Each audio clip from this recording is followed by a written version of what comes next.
कैसे हैं आप? ठीक हैं आप? मैं देख रहा था वहां पे पोस्टर पे लिखा है संविधान सम्मान सम्मेलन, मगर सच्चाई ये है सम्मान सम्मेलन तो है, मगर आज संविधान की रक्षा की जरूरत है। सिर्फ सम्मान से बात नहीं बनेगी। हम सम्मान करें और उसकी रक्षा ना करें तो सम्मान करने का कोई मतलब नहीं रहेगा, क्योंकि इस पे आक्रमण हो रहा है।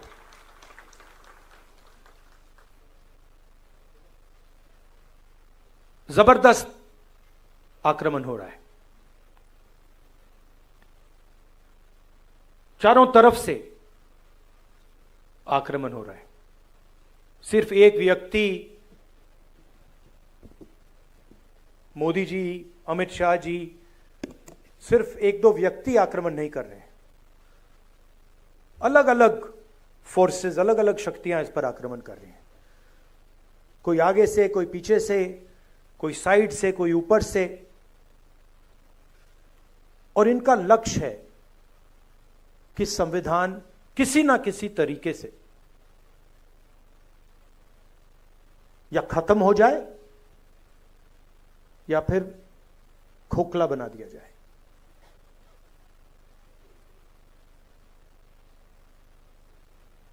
मैं आपसे सवाल पूछना चाहता हूं, ये आप अपने हाथ में पकड़े हैं, उठाइए इसको जरा। ये कब बना? ये कब बना?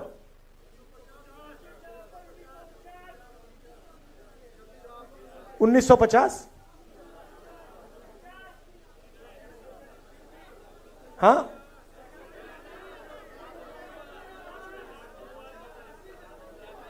किस साल बना ये? एक व्यक्ति बोलिए, एक व्यक्ति बोलिए, आप बोलिए। 1949, कोई कह रहा है 1950, कोई कह रहा है 1949, कोई कह रहा है 1947। ठीक है, तो मैं आपसे अब दूसरा सवाल पूछता हूं। अगर बिरसा मुंडा जी नहीं होते तो ये बनता? अगर नारायण गुरु जी नहीं होते तो ये बनता? अगर बसवन्ना जी नहीं होते तो ये बनता? अंबेडकर जी नहीं होते तो ये बनता? बुद्ध भगवान नहीं होते तो ये बनता? गुरु नानक नहीं होते तो ये बनता? तो ये कितना पुराना है?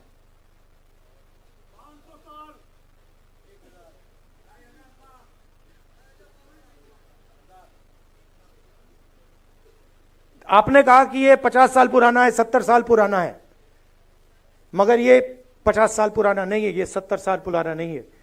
ये इसके पीछे जो सोच है वो हजारों साल पुरानी सोच है।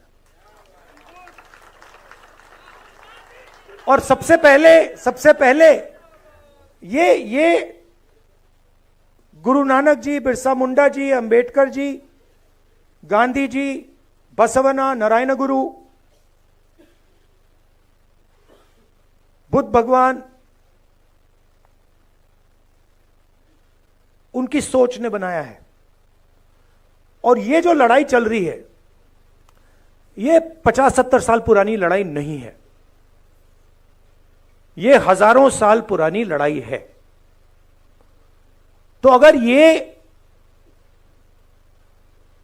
कॉन्स्टिट्यूशन बिरसा मुंडा जी की सोच का है, गुरु नानक, महावीर, बुद्ध भगवान, महावीर जी, अगर ये इनकी सोच का है तो इसके विरोध में कौन सी किताब है?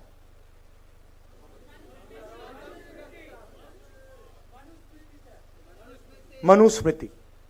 ये जो लड़ाई चल रही है, और आपको ये गहराई से समझना होगा, ये लड़ाई कॉन्स्टिट्यूशन और मनुस्मृति के बीच में लड़ाई चल रही है। और ये नई लड़ाई नहीं है, ये हजारों सालों से लड़ाई चल रही है। अंबेडकर जी ने कहा एजुकेट, ऑर्गेनाइज, एजिटेट, कहा।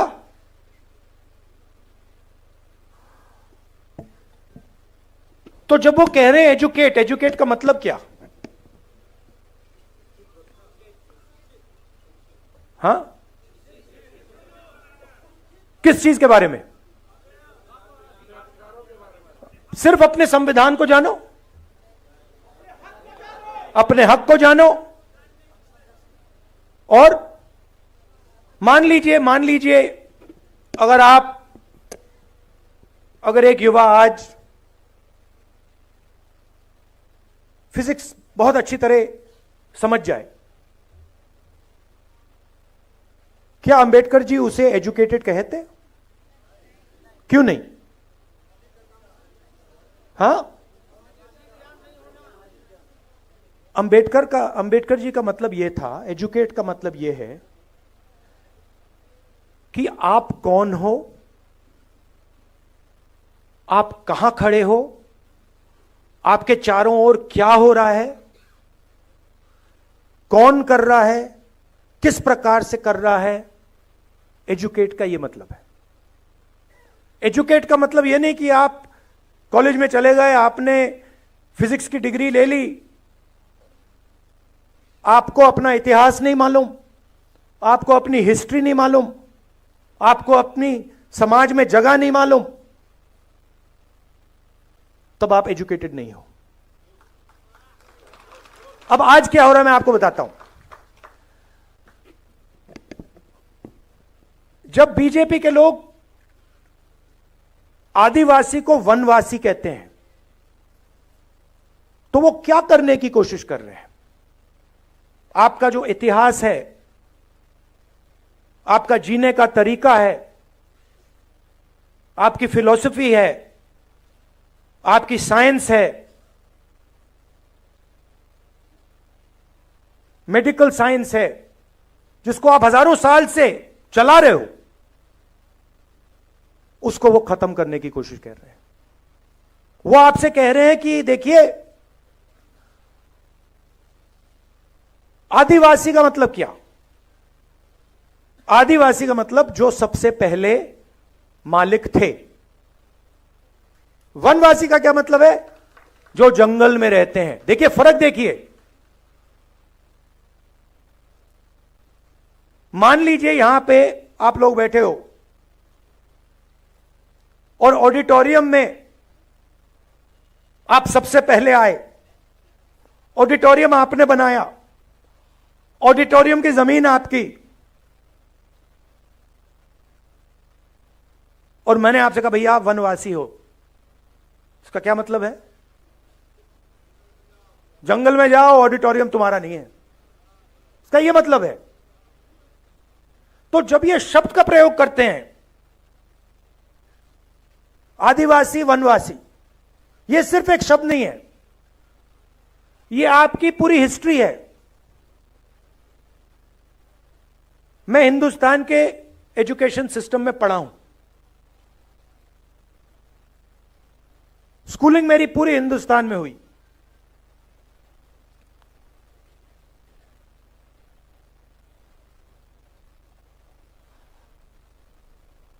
पूरा का पूरा जोड़ दीजिए तो आदिवासियों के बारे में आधा चैप्टर मिलेगा, 10-15 लाइन मिलेंगी कि हां हिंदुस्तान में आदिवासी भी हैं। मगर इनकी हिस्ट्री क्या है, इनके जीने का तरीका क्या है, इनके सोचने का तरीका क्या है, इनकी साइंस क्या है, इनकी पॉलिटिक्स क्या है, उसके बारे में कुछ नहीं। मैं हिंदुस्तान के सिस्टम में, स्कूलिंग मेरी यहां हुई, दलितों के बारे में एक लाइन, हां भाई अनटचेबिलिटी होती थी, मगर उनका दर्द, उन पर जो अत्याचार हुए, उनका जो अपमान हुआ, उनका जो इमेजिनेशन था, उनकी जो सोच थी, उनकी जो साइंस थी, उनकी जो फिलॉसफी थी, उसके बारे में कितना था? एक लाइन। आपने ओबीसी शब्द प्रयोग किया, अदर बैकवर्ड कास्ट, क्या ये आपका नाम है? ओबीसी अदर बैकवर्ड कास्ट मतलब हां, वो दूसरे पिछड़े लोग। किसने कहा कि आप पिछड़े हो? किस बेसिस पे कहा? आप इस देश को चलाते हो, आपका खून पसीना से यह देश चलता है, आपका जो हक है वो आपको मिलता नहीं है। आपकी हिस्ट्री कहां है? जिन लोगों ने इस देश को बनाया, जो किसान, मजदूर,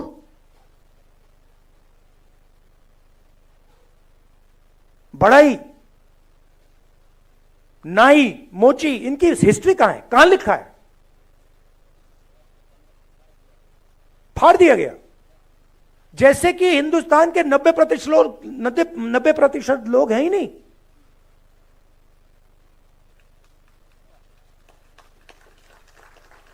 मतलब आप छुपे हुए हो।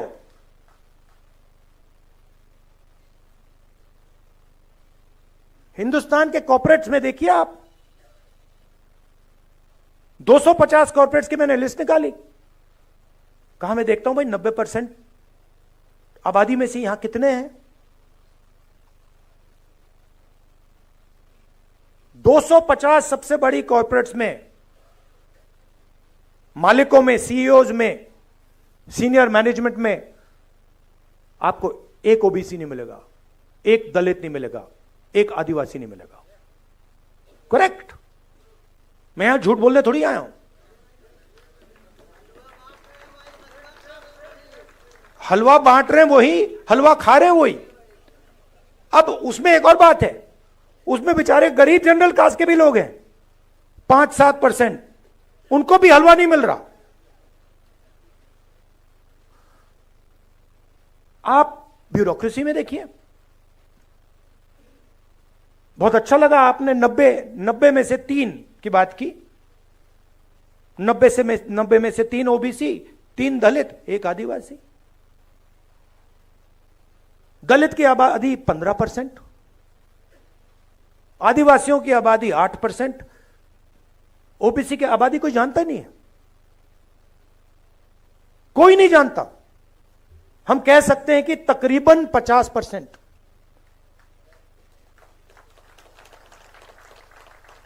क्योंकि आपकी संख्या छुपानी है। बड़ा खतरनाक काम है। अगर ओबीसी को अपनी सच्ची संख्या पता लग गई,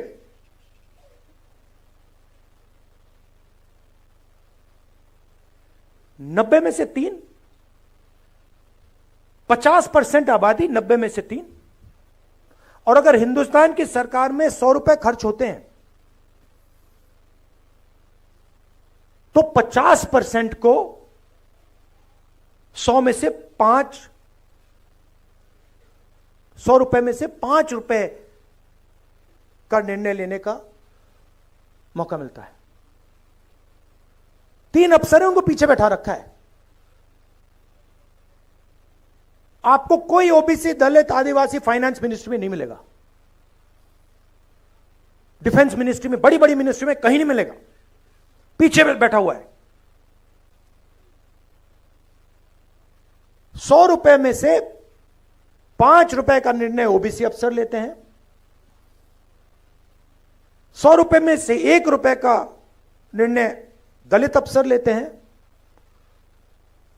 और 100 रुपए में से 10 पैसे का निर्णय आदिवासी अफसर लेते हैं। मतलब अगर हिंदुस्तान की सरकार 100 रुपए खर्च करती है तो 90% के लोग 6 रुपए 10 पैसे का निर्णय लेते हैं।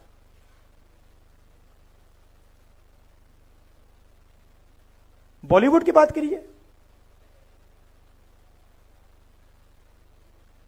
बॉलीवुड में आपको दलित, आदिवासी, ओबीसी नहीं दिखेगा। नाच गाना चल रहा है, गाने बज रहे हैं, डांस हो रहा है, मगर 90% का कोई वहां नाच नहीं रहा। सच्चाई है ये।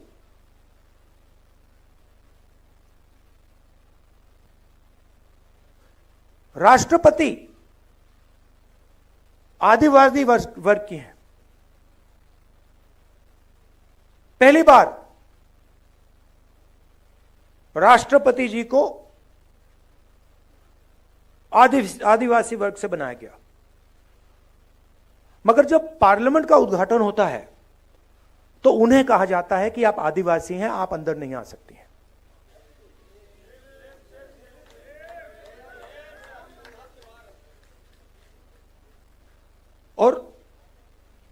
और उन्होंने मान लिया, एक्सेप्ट कर लिया। राष्ट्रपति है, राष्ट्रपति हैं। राम मंदिर, धूमधाम से राम मंदिर का उद्घाटन होता है, राष्ट्रपति जी से कहा जाता है आप आदिवासी हैं, आइए मत। अंबानी को बुलाया जाता है, अदानी को बुलाया जाता है, हिंदुस्तान के राष्ट्रपति जी से कहा जाता है आप नहीं आएंगे, आपकी जगह नहीं है। अगर यह संविधान पर आक्रमण नहीं है कि राष्ट्रपति जी पार्लियामेंट हाउस का उद्घाटन नहीं कर सकती, तो क्या है?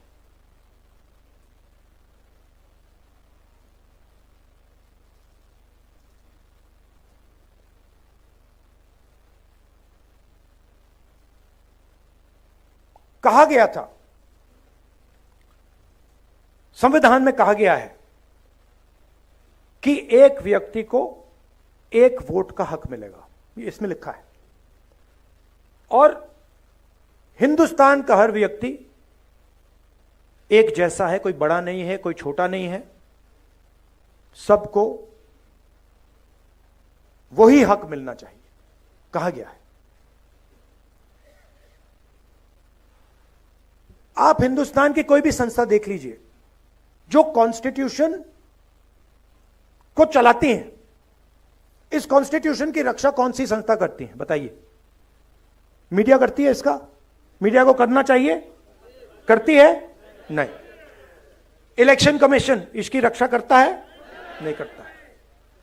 जो CBI, ED, income tax department के लोग हैं वो इसकी रक्षा करते हैं? नहीं। ब्यूरोक्रेसी के लोग इसकी रक्षा करते हैं? नहीं। क्यों? क्योंकि ये सारी की सारी संस्थाओं को बीजेपी ने कंट्रोल कर दिया है। पूरा देश जानता है कि मीडिया में 90% का कोई नहीं है। पत्रकारों को देखिए, एडिटर्स को देखिए, मालिकों को देखिए, मुझे बता दीजिए कौन सा अखबार है हिंदुस्तान में जिसको दलित, आदिवासी, पिछड़े वर्ग के लोग चला रहे हैं? मुझे बता दीजिए, मान जाऊं मैं, एक नहीं है। तो आपकी आवाज कहां है? कैसे निकल सकती है आपकी आवाज? आपकी आवाज आपके दिल में है, मगर हिंदुस्तान की संस्थाओं में नहीं है। Election commission, ministry, media, judiciary, कहां है आपकी आवाज? और फिर नरेंद्र मोदी जी कहते हैं मैं पिछड़ों का सम्मान करूंगा, दलितों का सम्मान करूंगा, आदिवासियों का सम्मान करूंगा, और फिर आपके हाथ से आपकी शक्ति छीन लेते हैं।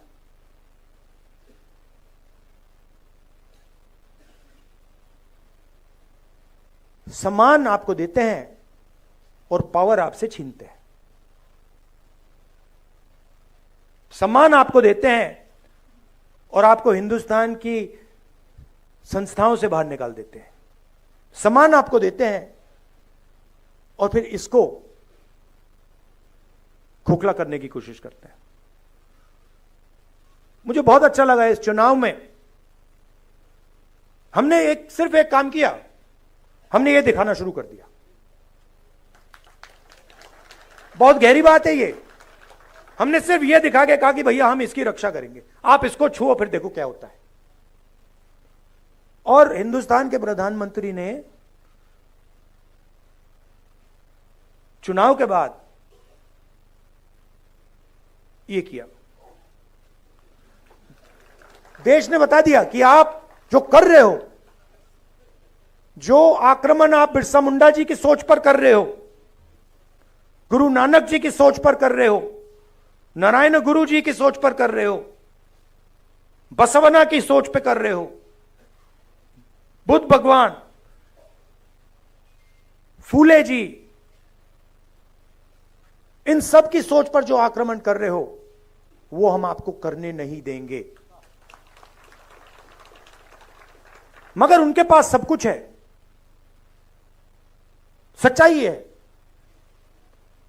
धन उनके पास,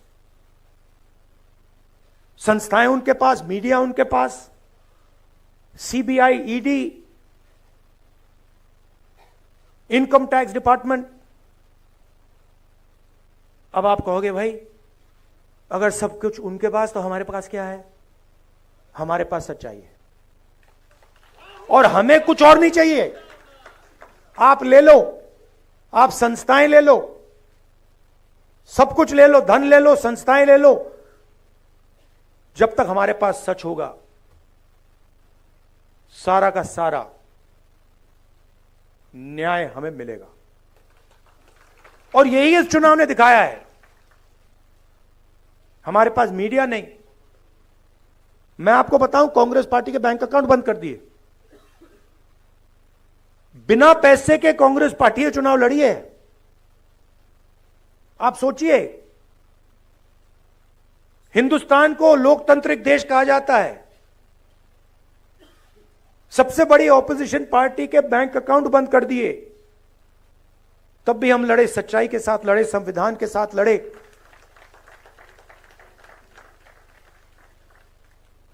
और आजकल मोदी जी मुस्कुराते नहीं हैं। बंद हो गया, परमानेंटली बंद हो गया, भूल गए। तो अब मैंने आपसे यह कहा कि भाई लड़ाई हो रही है, युद्ध हो रहा है, दो विचारधाराओं के बीच युद्ध हो रहा है। अब यह भी बताना पड़ेगा रास्ता क्या है। देखिए, मैंने संस्थाओं की बात की, थोड़ा सा मैं आपको 2-3 आंकड़े देना चाहता हूं।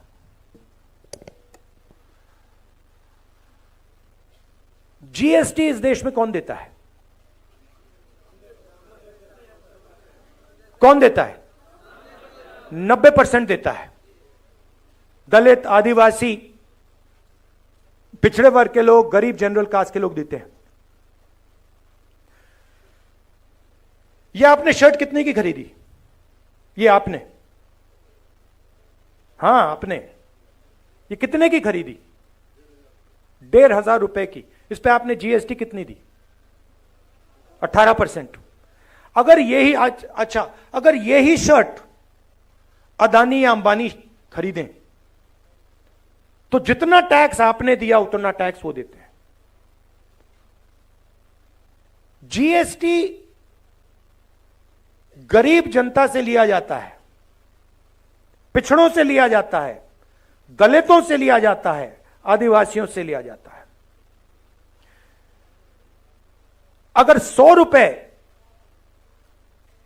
आज हिंदुस्तान में, अगर 100 रुपए टैक्स में लिए जाते हैं, 40 रुपए आम आदमी की जेब से निकलते हैं, 26 रुपए हिंदुस्तान की सबसे बड़ी कंपनियों से आते हैं।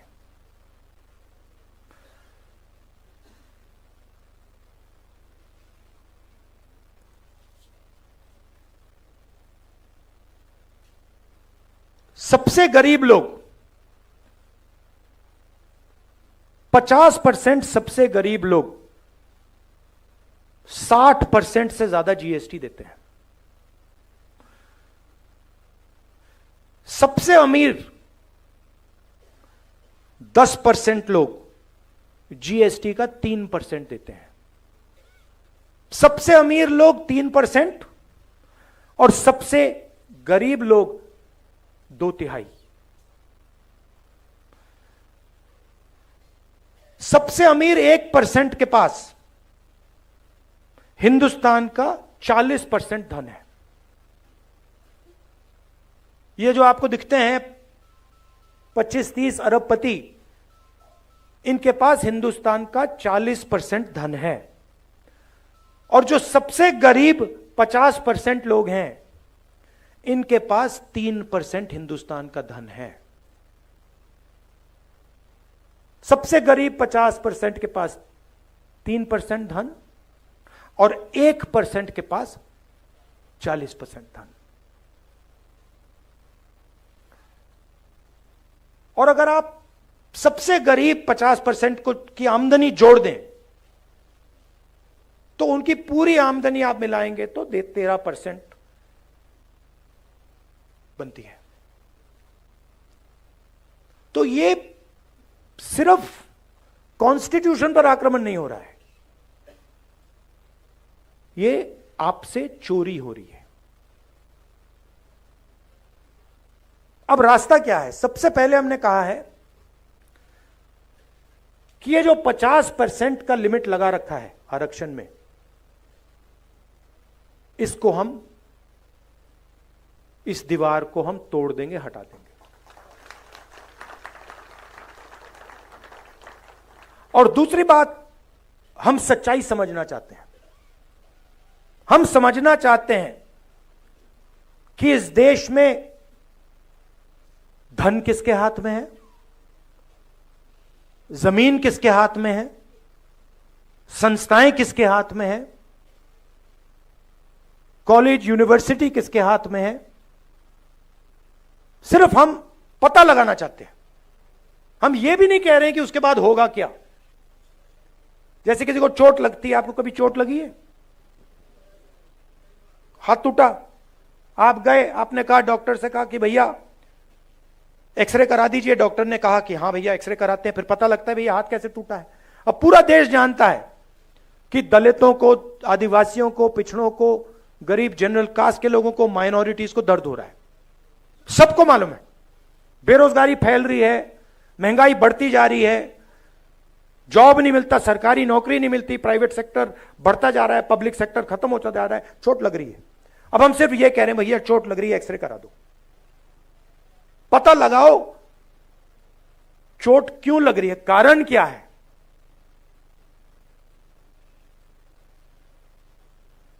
सामाजिक एक्सरे का माध्यम जाति जनगणना है। जाति जनगणना में हम 2-3 चीजें पता लगाना चाहते हैं। सबसे पहले, किस देश में पिछड़े वर्ग के कितने लोग हैं? 10% हैं, 20 हैं, 30 हैं, 40 हैं, 50 हैं, 60 हैं, कितने? दलित, आदिवासी, माइनॉरिटी, गरीब जनरल कास्ट के लोग कितने हैं? पहली बात। दूसरी बात, हिंदुस्तान की संस्थाओं में किसकी कितनी हिस्सेदारी है? लीगल सिस्टम में किसकी हिस्सेदारी है? जुडिशरी में किसकी हिस्सेदारी है? ब्यूरोक्रेसी में किसकी हिस्सेदारी है? कॉर्पोरेट इंडिया में किसकी हिस्सेदारी है? हमारी संस्थाओं में किसका कंट्रोल है? मीडिया में कितने लोग हैं? 90% से। कॉर्पोरेट इंडिया में कितने लोग हैं? बड़ी बड़ी ब्यूरोक्रेटिक पोजीशंस में कितने लोग हैं? हिंदुस्तान में जो सेक्रेटरी लेवल के अफसर हैं उसमें कितने लोग हैं? हम एक्सरे करना चाहते हैं। अब अगर आप अस्पताल जाते और आप डॉक्टर से कहते भैया मेरा हाथ टूटा हुआ है, लग रहा है हाथ टूटा हुआ है, हिला नहीं पा रहा हूं, एक्सरे करवा दीजिए, और डॉक्टर आपसे कहता नहीं एक्सरे नहीं कराऊंगा, तो आप क्या करते? अब जब हम जाति जनगणना की बात कर रहे हैं, हम कह रहे हैं कि भैया एक्सरे कराइए, मोदी जी कहते हैं हम नहीं कराएंगे। कैसे नहीं कराओगे? अगर आप नहीं कराओगे हम कराएंगे। और मैं आपको बता रहा हूं, आप लिख के ले लो, जाति जनगणना को और ये जो 50% का बैरियर है ना, इसको अब कोई शक्ति नहीं रोक सकती है। जो करना है कर लो, जो करना है कर लो, आज नहीं तो कल। जो करना है कर लो, आज नहीं तो कल। जाति जनगणना, इंस्टीट्यूशनल सर्वे, 50% की जो दीवार है, ये कार्रवाई होगी ही होगी। मैं बता रहा हूं, मैं 20 साल के बाद राजनीति को समझता हूं। जो ये 90% को छुपाया जा रहा है, मिटाया जा रहा है, इनकी हिस्ट्री को खत्म किया जा रहा है, 90% में बहुत शक्ति है। आपके पास मीडिया नहीं है, मीडिया नहीं है आपके पास जुडिशरी नहीं है, आपके पास ब्यूरोक्रेसी नहीं है, मगर सच्चाई आपके साथ है। और यह काम मिलकर होगा, यह बंटने से काम नहीं होने वाला है। एक आवाज से मिलकर यह काम करना पड़ेगा, और यह काम मैं आपके साथ करने वाला हूं। यह मैं आपसे कहना था, मैं आपसे यह कहना चाहता था, सबसे जरूरी चीज, चाहे जाति जनगणना हो, चाहे 50% का बैरियर हो, सबसे जरूरी चीज इसको बचाने का है। अगर यह हाथ से निकल गया, अगर यह खोखला हो गया, अगर यह खत्म हो गया, तो फिर कुछ नहीं रहा। तो सबको सबसे पहले इसकी रक्षा करनी है। संविधान की, बिरसा मुंडा जी की सोच की, आदिवासियों की सोच की, अंबेडकर जी की सोच की, गांधी जी की सोच की, गुरु नानक, जो नाम आपको मैंने बताए। और यह मत सोचिए कि यह लड़ाई 70 साल पुरानी है। यह लड़ाई हजारों साल पुरानी है। यह लड़ाई चलती जाएगी और इसको हम जीतने जा रहे हैं। धन्यवाद।